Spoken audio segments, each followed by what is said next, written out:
46 वर्ष हो चुके हैं और इस पे आवश्यकता से अधिक पर्याप्त चर्चा हो चुकी है।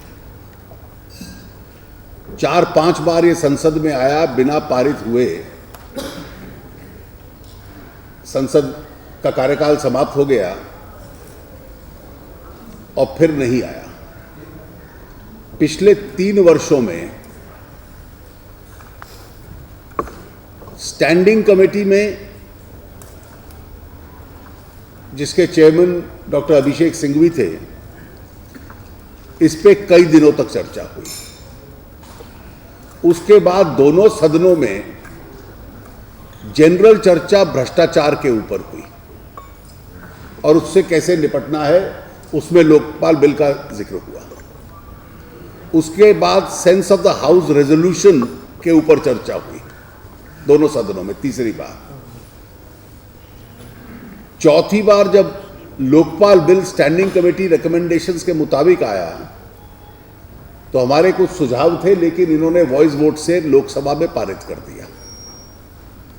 27 दिसंबर 2011 को लोकसभा में पारित हुआ। 29 दिसंबर 2011 को राज्यसभा में पूरा दिन चर्चा हुई। संख्या हमारे विपक्ष के साथ थी और हमने कई अमेंडमेंट सुझाए थे लोकसभा वाले बिल को करेक्ट और इंप्रूव करने के लिए। आधी रात को सदन स्थगित कर दिया गया। उसके बाद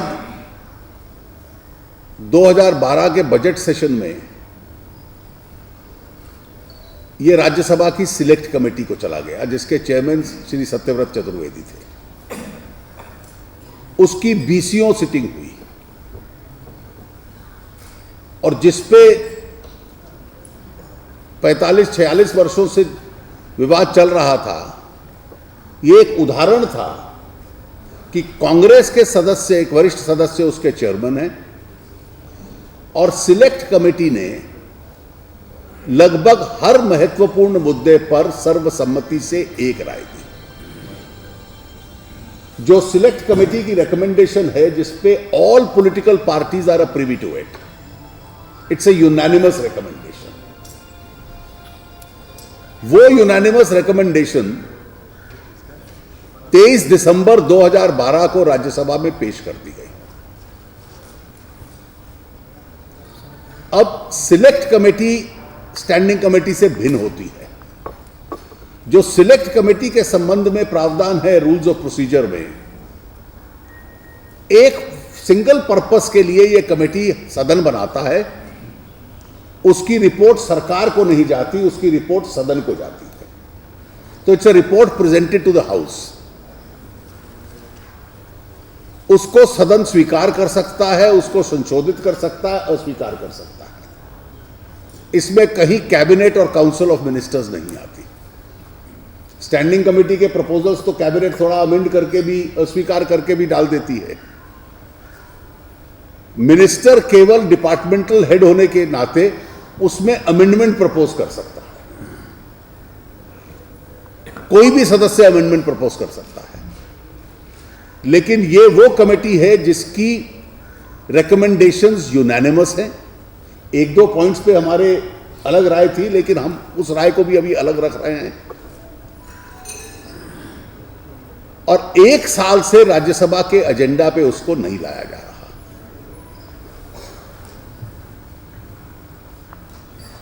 इस सेशन को, जैसा सुषमा जी ने कहा, यहां सरकार में जो शामिल पार्टियां हैं उसके सदस्य इंक्लूडिंग कांग्रेस मेंबर्स या इनके सपोर्टिंग मेंबर्स डिस्टर्ब कर रहे हैं।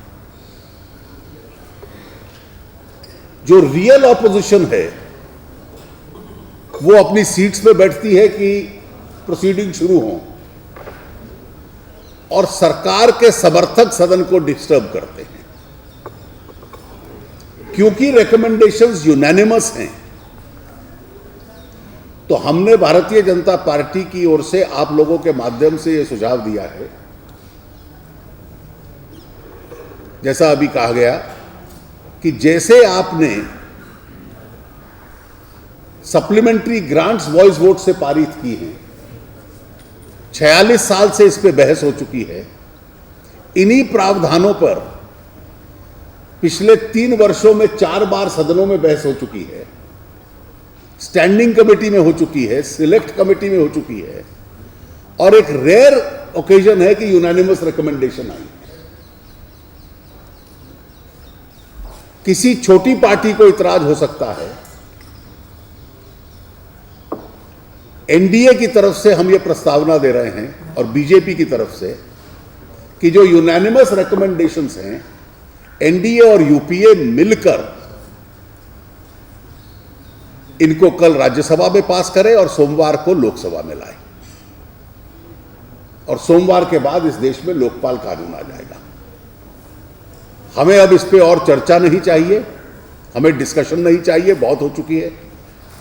ये यूनानिमस रिकमेंडेशंस है। अब यूपीए के और इस सरकार के बोनाफाइडिस पे प्रश्न है। वो 2 तरीके से इसको डिरेल कर सकते हैं, या अपने समर्थकों से सदन को डिस्टर्ब करवा के, जो हथकंडा वो अपना रहे हैं, और या फिर कहना कि अब सरकार का मत बदल गया है और सरकार यूनानिमस रिकमेंडेशंस को मानने के मूड में नहीं है।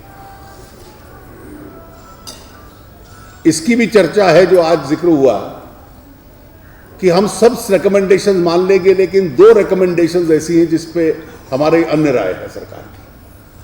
कांग्रेस के सदस्य उस पे सिग्नेटरी हैं रिपोर्ट पे, और सरकार की अन्य राय बन जाए।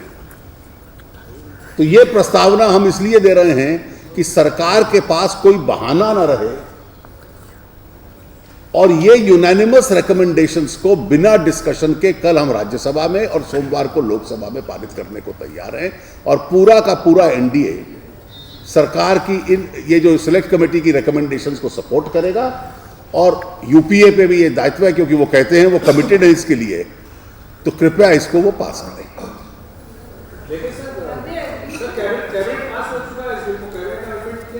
कैबिनेट के पास कोई अधिकार नहीं है।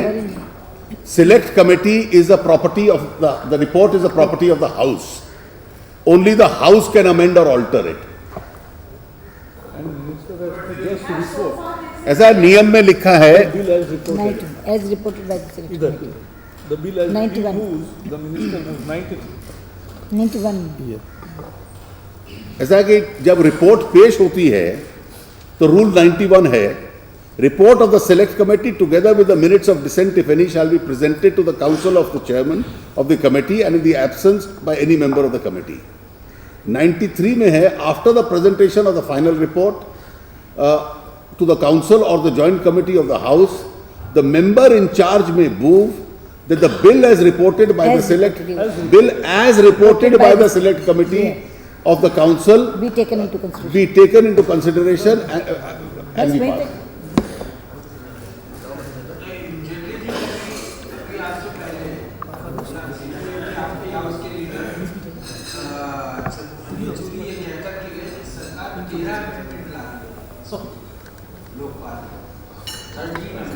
ऐसा है, सरकार की तरफ से यह संकेत दिया गया है कि सिलेक्ट कमेटी के रिपोर्ट के आधार पर लेजिस्लेटिव ड्राफ्टिंग सरकार का काम है, वो हाउस का काम नहीं है।